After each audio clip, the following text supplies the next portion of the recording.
Hello good morning friends, स्वागत है आपका फिर से मेरे एक नए ब्लॉग में। और आज मैं बताऊंगी कि आज मेरा भाई आया और मेरे लिए क्या क्या लेकर आया। मेरी मम्मी ने क्या क्या भेजा मेरे लिए। ये मेरा छोटा भाई है जो आइसक्रीम खा रहा है बच्चों की तरह, क्योंकि ये खुद अभी बच्चा ही है। ये और अगर तुम लोग नए हो तो सब्सक्राइब करो, वो जो लाल वाला बटन है उस पे फूट फेंक के जो मेरी मारो मम्मी ने भेजे, मुझे नहीं पता, बस क्लिक हो जाना। ये मेरे लिए है।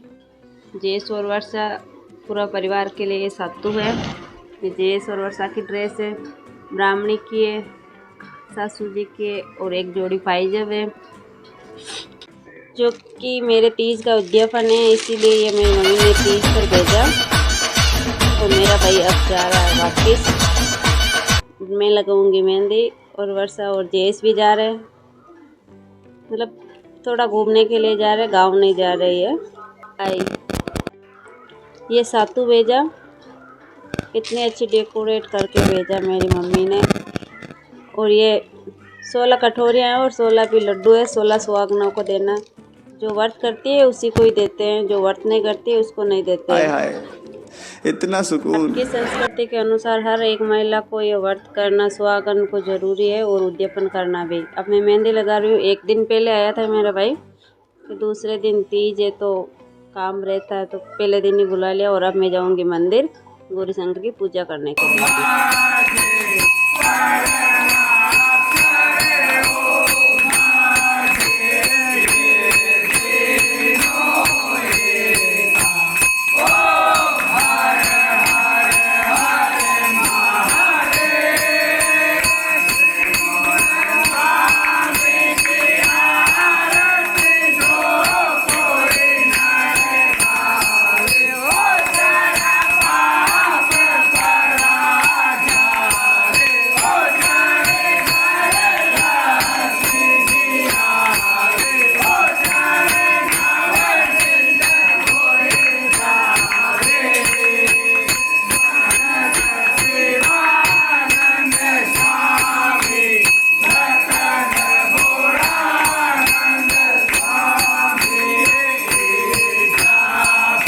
तो मंदिर में आए तो मंदिर में आरती हो रही थी, तो आरती कर ली। अब सूर्य भगवान को जल चढ़ा रही हूँ मैं, और जल चढ़ा दिया। अब मैं ये फूल तोड़ लिया और फूल भी चढ़ाऊंगी शिव जी को। अब मैं पूजा कर रही हूँ भोलेनाथ की। ये मेन मंदिर में है शिवलिंग, नीलकंठ मंदिर में, जो तालाब के किनारे पे मंदिर है।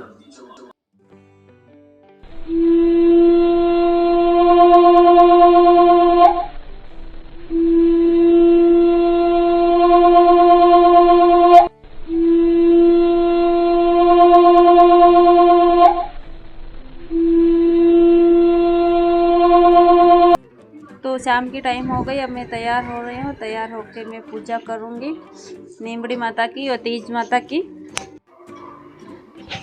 तो मैं चूड़ियाँ बंगड़ियाँ पूरी मतलब सज और श्रृंगार से तैयार हो गई, और नाक में नथली पहन कर मैं तैयार हो गई।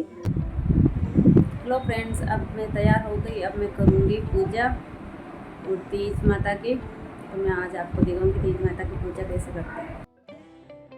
तो मैं तैयार होकर नीचे जा रही हूँ, पूजा कर रही हूँ। करने के लिए जाऊंगी, मेरे मोहल्ले में एक साथ करते हैं पूजा, तो मैं बाहर जाऊँगी। तो मैं पूजा करने के लिए आ गई और मैं अब चढ़ा रही हूँ नीमड़ी माता को फूल।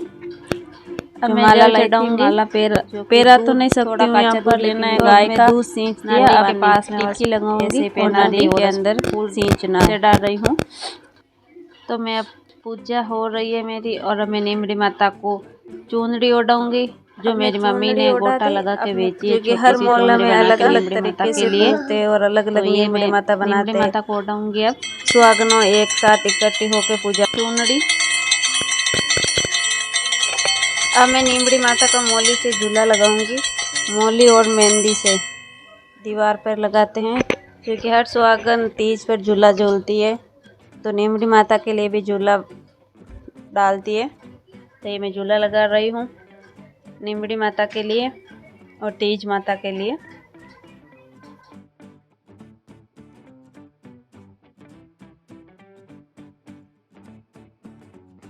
Kalian nimri dise. Kalian nimri dise.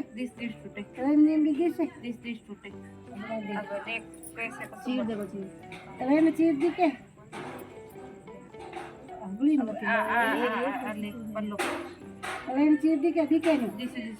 कलियां में चीर दी के। कलियां में चीर दी के। कलियां में चीर दी के। कलियां में चीर दी के। apa ya kerpati itu ya ini ada yang देखो निकाल लो खाना करले से बजा करले कलाई मानक मोती दीजे ओदी से टूटे अरे आले लंबा नहीं है दिसे टूटे कलाई मानक मोती दीजे दिसे टूटे अब गाइन देखो इन रख मत बापुड़ी अब लावे लगा तू न मो जाइला हां मैं दो चंदी चंदी मम्मी ने पड़ी है कलाई चंदी दीजे वो जल्दी क्या नहीं हां दिस टूटे आज जामी कलाई ऊपर दीजे ये देखो वरना कौन दुखे हल्दी की कलाई बादी क्या नहीं ऊपर दीजे हां दिखे कलाई ऊपर दीजे दिस टूटे on फोन में दिखे दिस टूटे कलाई ऊपर दीजे दिस टूटे कलाई ऊपर दीजे दिस टूटे कीजिए ज्ञान। तो पूजा कर ली, अब हम कहानी सुनेंगे नीमड़ी माता की और तीज माता की। परिवर्तित कर दिया उसने साहूकार को, उसने गहने दे दिए और लौट जाने को कहा। साथ ही ये भी कहा कि अब वह यहाँ कभी न आए। उधर साहूकार की पत्नी खड़ी थी कि बरसात मूसलाधार बरसने लगी। वे मन ही मन दुखी हो रही थी कि उसे तीज माता की पूजा करनी थी। उसी समय पानी में बहती हुई पूजा की सामग्री और नीम की टहनी वहीं आ गई। तब उसने पूजा की, तभी चांद उग गया। वह चांद को अर्घ लगाने गई। उसी समय उसका पति भी वैसे के यहाँ से लौट आया। आज काजल के छींटों से साहूकार का कोट ठीक हो गया और वे दोनों पति पत्नी प्रसन्न पूर्वक घर लौट आए। हे तीज माता, जैसे उसके दुख मिटाए वैसे सबके दुख दूर करना। नीमड़ी मीठी है। नीमड़ी माता ने बड़ी बहन की वाणी में कड़वाहट भर दी और छोटी बहन की वाणी में मिठास भर दी। बड़ी बहन को पियर और ससुराल में कोई पसंद नहीं करता था। छोटी बहन को ससुराल पियर में सभी पसंद करते थे।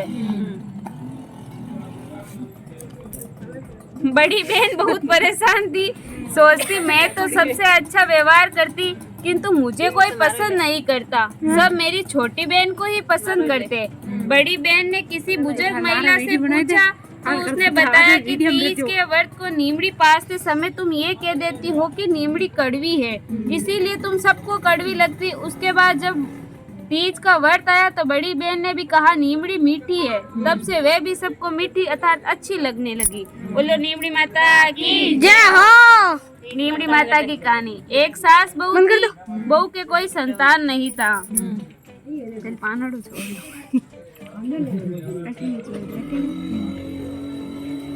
एक सास बहू थी, बहू के कोई संतान नहीं थी। एक बार सास बहू पड़ोसिन के यहाँ गई तो उसके यहाँ नीमड़ी की पूजा हो रही थी। सास ने कहा नीमड़ी की पूजा करने से क्या होता है? पड़ोसिन ने उत्तर दिया इच्छाएं पूरी होती है। इस पर सास ने कहा यदि मेरी बहू गर्भवती हो तो मैं 1.25 सेर का पिंडा नीमड़ी के चढ़ाऊंगी और प्रतिवर्ष तीज का व्रत करूंगी, नीमड़ी की पूजा करूंगी। कुछ दिनों बाद बहू गर्भवती हो गई। नीमड़ी की पूजा अतार तीज पर पुण्य सास ने कह दिया लड़का हो जाएगा तो 1.25 सेर का पिंडा चढ़ा दूंगी। लड़का हो गया और तीज आई तो सास ने पुण्य कह दिया कि ब्याह हो तो 1.25 मन का पिंडा चढ़ाऊंगी और 5.25 सेर का पिंडा चढ़ाया नहीं। ब्याह भी हो गया। फिर भी तीज आई तो सास बहू दोनों नई बहू को साथ लेकर नीमड़ी की पूजा करने गई। सबने तो पूजा कर ली, ये तीनों पूजा करने लगी तो नीमड़ी दूर खिसक गई। ये जितना पास जाती नीमड़ी उतना ही दूर खिसक जाती। ये देखकर अन्य स्त्रियों ने पूछा कि आपने कोई बोलमा बोल रखी है क्या? सास ने कहा हाँ बोली तो थी। तब औरतों ने कहा कि पहले बोलमा पूरी करो तभी नीमड़ी माता पूजा स्वीकार करेगी। तब सास बहू ने घर जाकर 1.25 मन का पिंडा तैयार किया और गाजे बाजे के साथ धूमधाम से नीमड़ी के गीत गाते हुए पूजा की। हे नीमड़ी माता मुझ पर कृपा करे, वैसे सब पर करना। की जय हो। तीज माता की जय। तीज माता की कहानी।